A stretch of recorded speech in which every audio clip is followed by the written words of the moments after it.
You know, I've heard the expression many times that it takes a village to raise a child. And I have to tell you, Cranford takes that statement very seriously. We have lots of people in the community that work tirelessly to provide opportunities for students. And we really appreciate the governor's partnership, his championing our students, and making education a priority.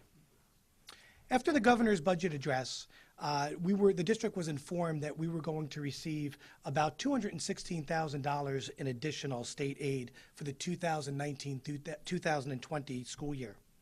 Our community is so appreciative of these additional funds, and the money will be used to continue the district's focus on promoting and enhancing health and wellness and supporting a positive school culture and climate. Specifically, the district is going to hire 2 new school counselors, one for Hillside Avenue School and one for Orange Avenue School.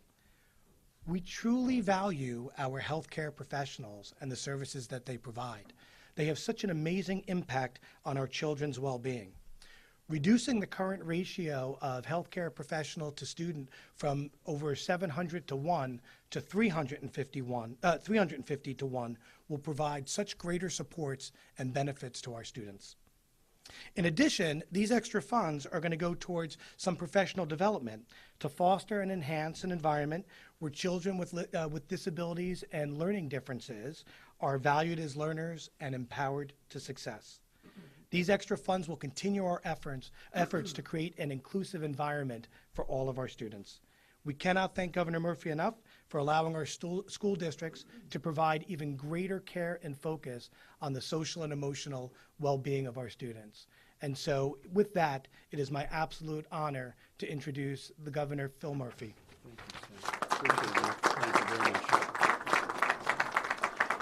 Thank you very much, Dr. Rubin, for that introduction, for all that you do. It is a treat to be here in the home of the Cougars. I was on back and forth with one of your alums this morning, regaling his time here, Dave Pringle, and I'm thrilled to be here. I'm also honored to be joined by the Commissioner of the Department of Education, Dr. Lamont Repillette, to my left. Again, Lamont, great to have you. I know Assembly Minority Leader John Bramnick is en route. He will be here, I believe, shortly. Mayor Patrick Giblin, thank you so much for always opening the doors so wide. Members of the Township Committee, thank you for your support. Freeholder Chair B.J. Kowalski, honored to have you with us. What's that? An alum as well. I have to treat you with even more respect. And of course, I must thank all of the educators and staff, the principal, assistant principal, the county commissioner of the Board of Education, President. John, come on down. We're just talking about you behind your back, and it was all good. And the terrific students, most importantly, who make Cranford High one of our state's highest performing schools in this community, therefore a magnet for families. How are you? Good to see you. All right, my pleasure. Let there be no doubt that we want every district in this state to achieve the high standards that are being set right here. We know that what is happening in Cranford and in countless other districts across the state doesn't happen by accident. It doesn't happen by Cranford going it alone. It takes the commitment of a community and a partnership with the state. Our administration's goal remains ensuring that every district receives its fair share of funding. This is a simple concept that was pushed aside by the prior administration, and it is one that we're working hard to get back to. It wasn't that long ago, 2010 to be exact, that Cranford lost 77% of its state formula-driven school aid in one fell swoop, nearly $2.6 million practically overnight. Across Union County, as BJ and others here know, other school districts also were similarly impacted. Some even lost all of their state aid. This put our schools at the bottom of a deep, deep hole. One of our top priorities has been to finally get them out of that hole. Cranford exemplifies our commitment to getting back to having a fair and workable school funding formula. 1 year ago, we announced a $187,000 investment in Cranford in new aid. This year, we're on target for another $216,000 in new aid. That's more than $400,000 in new state aid, which is a 17% increase in just 2 years. And across Union County, 19 of 21 school districts will see increases in state aid. We're making up for lost time, and there's still more for us to do.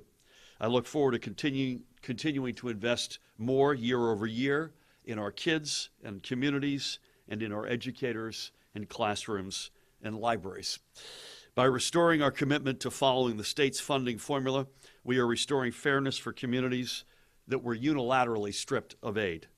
And let's be clear about where every dollar we invest ultimately leads us, to having the highly skilled workforce we will need to make New Jersey a true economic power for years to come. Consistently, more than 96% of Cranford's high school students graduate. They attend some of our state's and nation's best and most competitive colleges and universities. They start really good careers. That is what this investment means for Cranford, just as it does in every community. Thank you so much. It is now my pleasure to introduce our Commissioner of Education, the Dr. Lamont Repollet.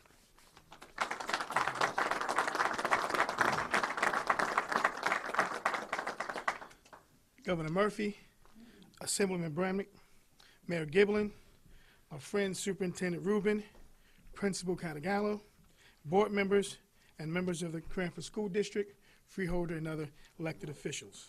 I'm excited to be here with you today to discuss our administration's historic levels of school funding proposed in the governor's fiscal year 2020 budget. The Cranford Public School District alone, as the governor said, will see an increase of 8.2% in aid this year for a total of $2.8 million. This is great news for Cranford Public School. As Scott mentioned before, Superintendent talked about the investment in social and emotional learning, the counselors, so you get to see real-time work. So we're very excited about that. So our governor proposed a 2020 budget, maintains our administration's commitment to children and to public schools. It includes an additional $206 million to our community to continue our ramp-up full pre-K formula and $68 million to both maintain and expand our preschools. The budget also proposes $2 million to continue the Computer Science for All initiative.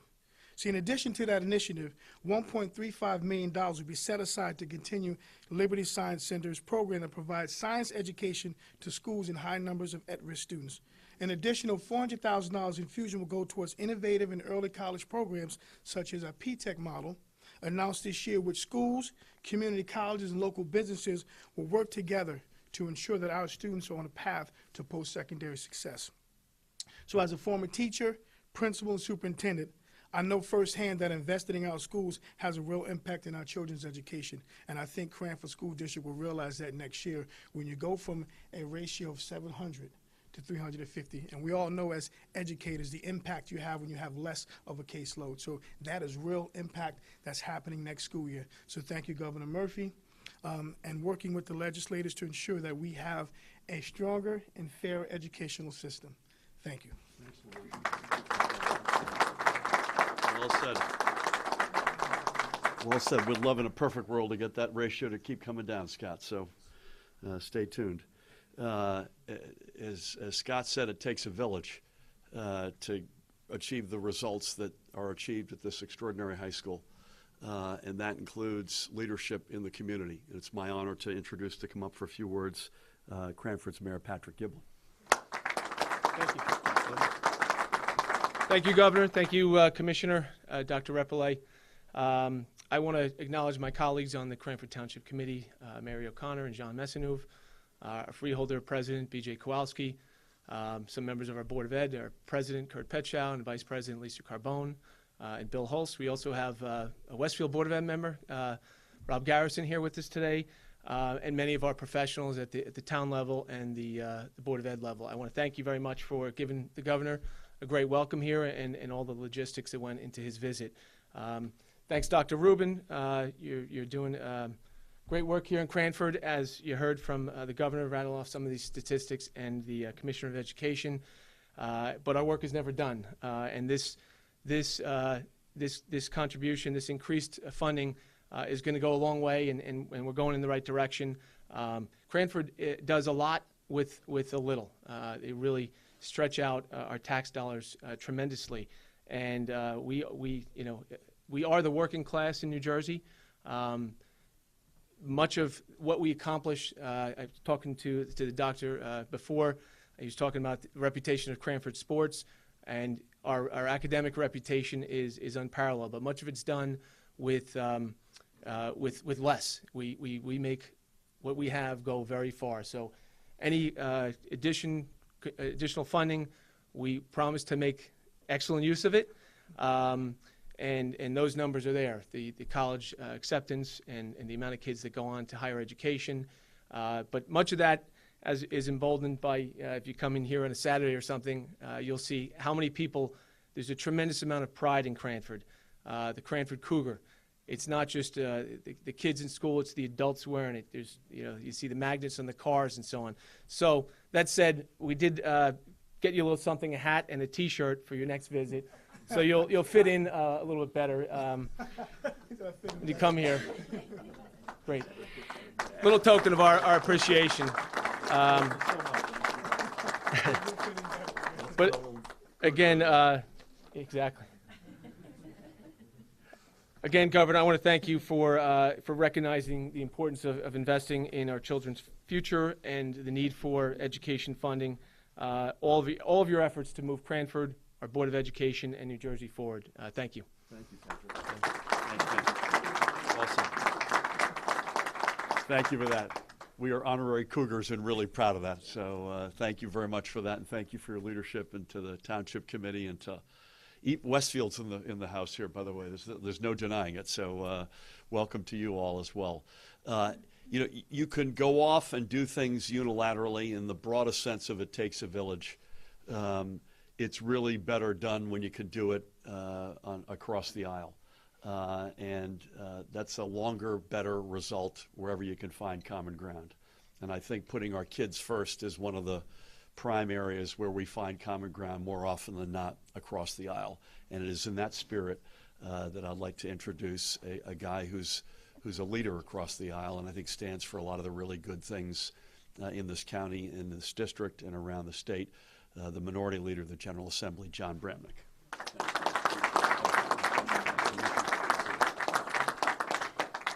When I received the call yesterday from the governor's office to join him in Cranford, I thought for a moment and I said, that's exactly what we should be doing in front of the students in Cranford. We should be standing together on a bipartisan basis. Even though we may not agree on every issue, it's important that we show students here in Cranford and around the state that Republicans and Democrats can meet, can talk, and can be civil to each other. So thank you very much, Governor, for having me here. I truly appreciate it. I toured Cranford School just by accident just a couple days ago. The talent of the students are incredibly motivated. I have to tell you, I left with a sense of well-being, which I very rarely have sometimes in politics, a sense that the future of not only New Jersey but the country is great. If you haven't seen, whether it be the play or the leadership of students in this school, you must do it. The incredible array of courses and hobbies and clubs is absolutely incredible. I'm so proud to be in Cranford. I'm a Plainfield High School graduate, which is a Cardinal. I'll always be a Cardinal, but now I'm a big fan of the Cougars, a really big fan of the Cougars. In conclusion, let me say this, that funding education is priority number one, especially when that money is used in a way that Cranford uses it. I'm proud of what this school has done, its leadership, the Board of Education, and especially the students. So I joined with the governor today to say, let's work together in a bipartisan way to show people in our state and our country that we can work together. Thanks so much. So you were trained as a Cardinal. I was trained as a Rocket. So we're all still we're honorary Cougars today.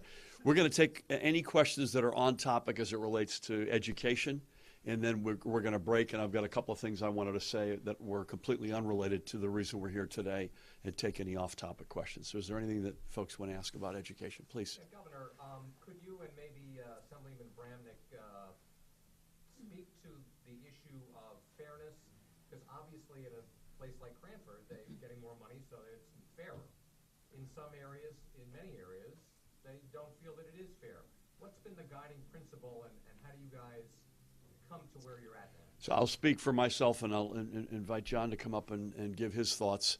And we have, this is not easy. You know, we had two realities that we inherited. Number one, dramatic underfunding of a school formula, and secondly, a formula that wasn't allowed to work for the past, for the 8 or so years before we got here. So importantly, we have been pursuing two paths. One is, as you've heard me say, we've put now over $550 million of incremental new funding toward beginning finally at long last to fully fund that school funding formula. And we worked separately with the Senate President last year, something he felt very strongly about, and we concurred that the formula needed to be updated. It was stuck in time back in 2008. The combination of those steps has led, I think this year, Lamont, to an increase in 369 districts in the state, I believe, and flat or down in the balance, so sort of a 65-35% split. We have enormous empathy, sympathy, and we're working with the communities which are either slightly or a little bit more than slightly down to try to find smart ways to deal with that. So they're in a 7-year transition that should have been, by all accounts, a 15-year transition. It's shorter, it's a bit more abrupt, and some communities are feeling that pain. We want to work with them. The commissioner has some amount of emergency aid at his disposal, which is not going to solve all of these challenges, but we're open-minded about ways within that formula being funded and within that new path of the so-called S2 bill. We're open-minded to trying to find smart ways to ease that pain where it exists. You want to add anything, John? Briefly, David, that obviously we have some concerns about some districts that lost substantial funds. That's why we're in the middle of this budget process, and that's why we should continue to talk to each other and try to make sure everyone's whole here. And that's going to happen hopefully between now and June, and that's why we continue to talk. So, good question. Thank you. Anybody else on topic? Please, Brenda. The suggestion that some of the districts that are struggling because of having to make up that lost aid to be able to exceed their 2% cap. What's your opinion on that? I think I would just go back and say that we're open-minded to trying to find a sensible solution in these districts. And again, I bemoan the fact that we inherited this, which was not only deeply underfunded to the tune of over $9 billion, but the demographics of where the money was going and whether it was chasing the kids or not was disjointed. And so you can't fix that overnight. But we're open-minded. I think John said it well. We're talking. Importantly, we're talking with the districts, and we're trying to find sensible ways forward. You know, we have, by the way, the #2 rated, I hope it will be soon, #1 rated public school system in America. And that's not just about money. It's extraordinary educators, extraordinary administrators, staff, parents who take it seriously, leadership in the community. But it is about resources as well. We want to make sure that we continue not just to educate some of our kids well, but all of our kids really well. Please. Are you and the commissioner still meeting up with these schools? There was the SOS. Yep. Yeah, I'm not sure. I have not of lately. I hear from them all the time, and the commissioner and his team continue to. Yes. And who's next? Do you know who you're seeing next? Which schools? I don't know who I'm seeing next, but No, we're not seeing a typical school next, but we're actually working with legislators. Today we have a meeting, we had a meeting yesterday in regards to certain school districts. I think some of the most affected school districts, I have personally been in contact with those superintendents. As a former superintendent, a lot of them have my number. So as a result, I get text messages. But we have been working not only just at our level, but also at the county level with our county superintendents and our county BAs and as well as our assistant commissioners. So we have been in communication with them, as the governor said, just really trying to look at what tools we have at our disposal.